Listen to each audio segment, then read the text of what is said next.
Assalamualaikum warahmatullahi wabarakatuh. Perkenalkan, nama saya Atik Hasanah. Saya akan mempresentasikan artikel saya yang berjudul Meningkatkan Motivasi Belajar Siswa dengan Strategi Pembelajaran Kolaborasi. Latar belakang penulisan artikel ini ialah adanya fenomena penurunan motivasi belajar siswa di era pandemi COVID-19. Berdasarkan informasi dari beberapa sumber berita online, motivasi belajar siswa selama pandemi COVID-19 mengalami penurunan. Seperti yang penulis kutip dari situs berita online kompas.com yang berjudul Selama pandemi, 7 dari 10 anak merasa jarang belajar. Dalam artikel tersebut dijelaskan bahwa menurut data yang dipaparkan oleh Global Save the Children pada Juli 2020 yang dilakukan di 46 negara, khususnya di Indonesia, ditemukan fakta bahwa 7 dari 10 anak mengatakan jarang belajar.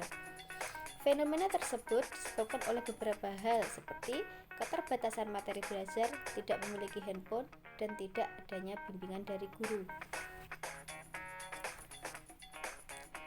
Penurunan motivasi belajar terjadi akibat adanya perubahan situasi belajar. Situasi belajar ialah salah satu penyebab termotivasinya siswa dalam belajar. Jadi, ketika situasi belajar berada pada posisi kondusif, maka motivasi siswa juga akan stabil.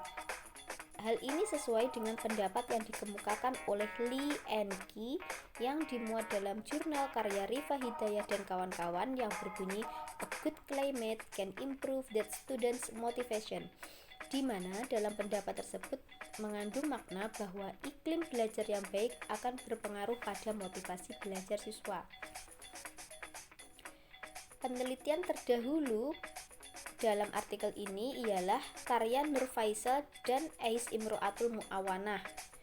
Perbedaannya dengan yang penelitian sekarang ialah terletak pada unsur kolaborasi dalam pengaplikasian strategi pembelajarannya. Kolaborasi pada penelitian yang sekarang ini ialah kolaborasi yang dilakukan antara guru dan orang tua siswa dalam melaksanakan pembelajaran di tengah kondisi pandemi. Penurunan motivasi belajar dapat diminimalisir dengan melakukan kolaborasi antara guru dan orang tua. Metode penelitian yang digunakan dalam penelitian ini menggunakan pendekatan kualitatif dengan jenis penelitian lapangan atau field research, di mana peneliti terjun langsung ke lapangan untuk melakukan pengamatan terhadap responden secara langsung dan ikut serta dalam kegiatan yang ada di lapangan. Pada penelitian ini, peneliti mengambil dua lokasi penelitian yaitu MI Sugian Kampak Trenggalek dan MI Karangrejo Kampak Trenggalek. Hasil penelitian dalam penelitian ini ada persamaan dan perbedaannya. Persamaannya, kedua lembaga sekolah tersebut sama-sama melakukan strategi pengorganisasian pembelajaran, dan kedua sekolah tersebut sama-sama menggunakan media WA dan melakukan kolaborasi dengan orang tua siswa dalam melaksanakan pembelajarannya. Kedua sekolah tersebut juga melakukan pengelolaan pembelajaran, yaitu dengan melakukan kontrol motivasional dan kontrol belajar terhadap kegiatan belajar siswa. Perbedaannya, guru di MI Sugian sering mempersiapkan media tambahan selain WA, yaitu video, PPT, link YouTube, dan sebagainya. Guru di MI Sugian juga melakukan kegiatan home visit sebelum melaksanakan pembelajaran dan meminta kepada orang tua untuk mendampingi putra-putri mereka untuk belajar.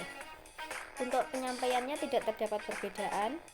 Untuk pengelolaan terdapat perbedaan pengumpulan tugasnya. Jika guru di MI Karangrejo memiliki batasan yang lebih singkat daripada guru di MI Sugian. Guru di MI Karangrejo menerapkan jam belajar seperti ketika waktu luring dalam pelaksanaan pembelajaran via daring. Sedangkan di MI Sugian waktunya 24 jam. Yang penting belum masuk ke pembelajaran hari berikutnya. Strategi pengorganisasian pembelajaran berdasarkan hasil penelitian yang telah peneliti dapatkan, yaitu kedua situs penelitian menunjukkan bahwa guru menyiapkan perangkat pembelajaran berupa RPP, Prota, dan Promes. Kegiatan menyiapkan perangkat pembelajaran ini sesuai dengan PP tahun PP 19 tahun 2005 pasal 20 yang menyatakan bahwa perencanaan proses pembelajaran meliputi silabus dan rencana pelaksanaan pembelajaran yang memuat sekurang-kurangnya tujuan pembelajaran, materi ajar, metode pengajaran, dan penilaian hasil belajar. Untuk strategi penyampaiannya, untuk media, kedua lokasi penelitian tersebut menggunakan aplikasi WA karena mereka berada di daerah pedesaan, dan WA dianggap sebagai media yang paling cocok untuk digunakan. Temuan tersebut juga sesuai dengan pendapat dari Hamalik yang berisi media belajar merupakan segala sesuatu yang dapat digunakan untuk menyalurkan pesan, bahan pembelajaran, sehingga dapat merangsang perhatian, minat, pikiran, perasaan pembelajar dalam kegiatan belajar untuk mencapai tujuan pembelajaran tertentu.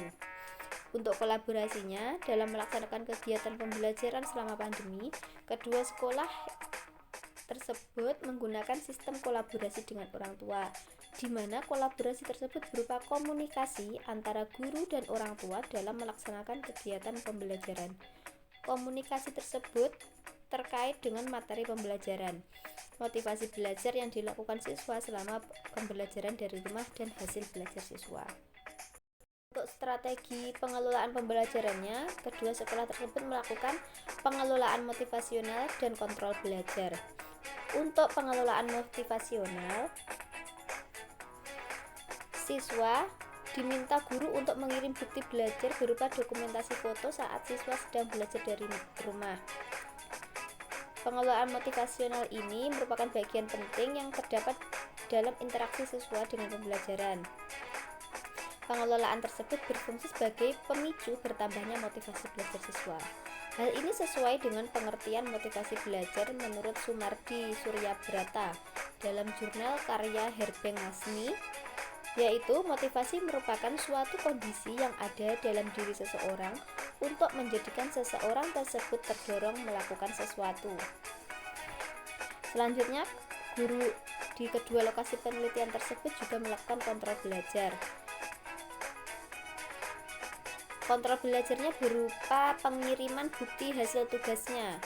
Kontrol belajar ini sesuai dengan teorinya Reigelut dan Merrill, yaitu kebebasan siswa untuk melakukan pilihan dan pengurutan terhadap isi pembelajaran, kecepatan belajar, strategi pembelajaran yang ingin dilakukan siswa, dan strategi kognitif khusus yang digunakan siswa ketika berinteraksi dengan pembelajaran atau conscious cognition control.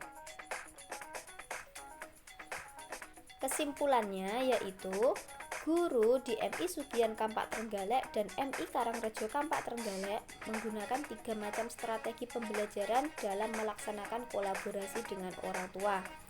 Ketiga jenis strategi tersebut antara lain strategi pengorganisan pembelajaran, penyampaian pembelajaran, dan pengelolaan pembelajaran.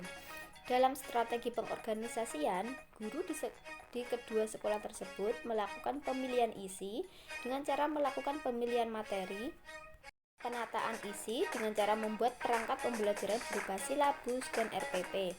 Dalam strategi penyampaian, guru di kedua lokasi tersebut menggunakan media dan melakukan kolaborasi dengan orang tua. Dalam strategi pengelolaan, guru di kedua sekolah tersebut melakukan pengelolaan motivasional dan kontrol belajar. Demikian presentasi dari saya. Terima kasih atas perhatiannya. Wassalamualaikum warahmatullahi wabarakatuh.